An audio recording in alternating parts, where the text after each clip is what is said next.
હે કાકા હા શું કરો?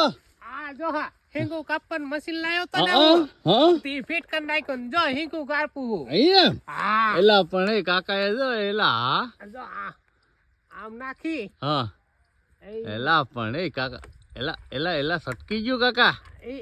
એ તો કહે આપણે પાછી પ્રેક્ટિસ અરે આવી ભાઈ ભાઈ. જો આવી ને. અરે વાહ કાકા વાહ, તો તમે બહુ મોટો આઈડિયા કર્યો. અરે આમ તો જો કેટલી થઈ એલા એ કાકો એ હાય હિંગુ વાળો કાકો કઈ ઘટે નહીં કાકા. હા હવે માર્કેટમાં જાહે ને. હવે આ હું કે આપણે ઓલો કેરીનો વેળો ન કરીએ એમ મેં વેળો કરી લીધો. એવો છે વેળો નાખ્યો એમ ને કાકા એ તો હા. ભાઈ ભાઈ કઈ ઘટે નહીં કાકા. હિંગુય પણ તમારે એમ છે હો બહુ કાકા. જાડી જાડીને બહુ અરે મોટી થઈ ગઈ. અરે પણ આમ જોઉં તો ખરા હિંગુ એટલે મશીન લઈ સ્પેશિયલ મશીન હો મારી હેઠળ.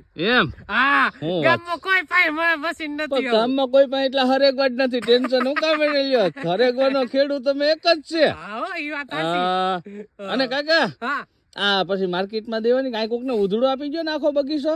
નહીં ઈ બગાડ નાખે. એવું છે? નવરા પડ્યા નખો દોરવો એની કરતા હિંગુ પાડવી હારી. વાહ કાકા વાહ.